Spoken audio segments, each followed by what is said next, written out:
All right, so we know a little bit about variance now and what we can expect with our scores and even our efforts on the practice range, but we need to dig further and, pull out these bad concepts. How is it that we fool ourselves? What causes this never-ending regression where we get a lesson, we try something, it doesn't work, quote, and then we go back to the drawing boards and start all over, right? You want to get off this ride.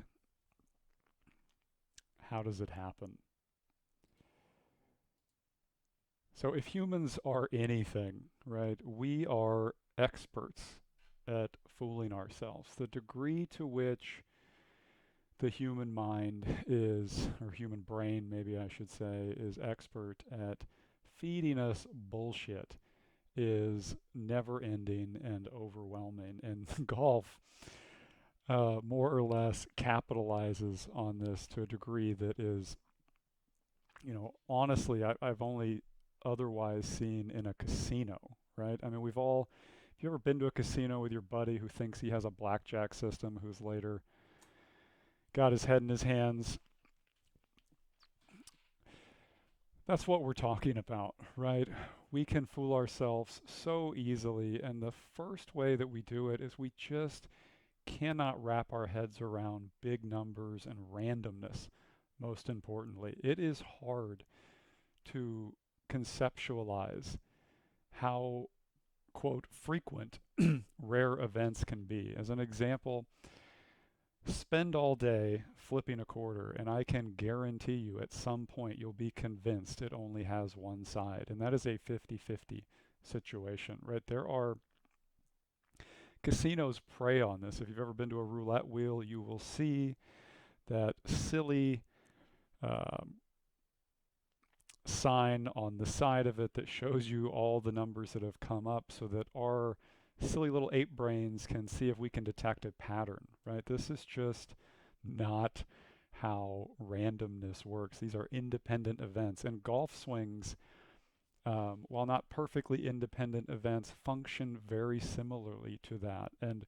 if you combine just how ridiculously sensitive the tool of the club and club face, club path, all the impact variables are with randomness, we can very easily make bad conclusions about what we're seeing based on sample sizes that are too small or variables that have too many influences. It's important when we're looking at our golf swings, our outcomes, that we really, really focus in on bigger patterns, bigger, more meaningful sample sizes, right?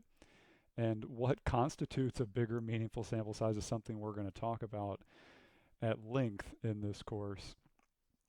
But that is the start, right?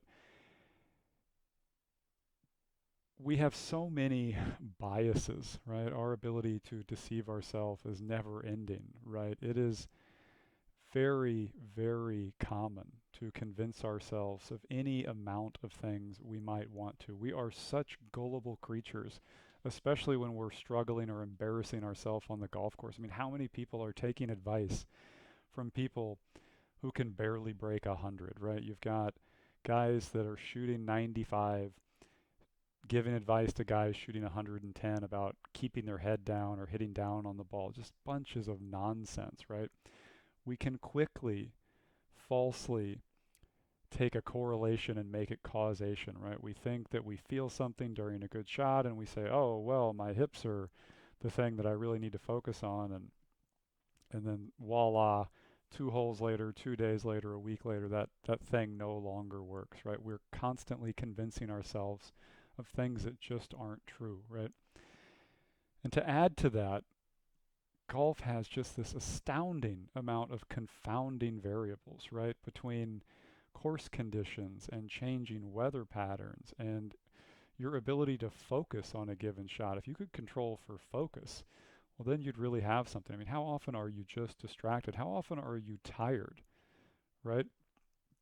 There are so many things that are going to influence our outcomes, especially in the short term, that We can just continually be fooled into believing that this thing, this piece of advice that we've been given, right, is no longer valid. We must find new advice. The problem is the advice, not the fact that implementing the advice is otherworldly difficult, right? So what do we do? Right? Let's talk about that in the next video.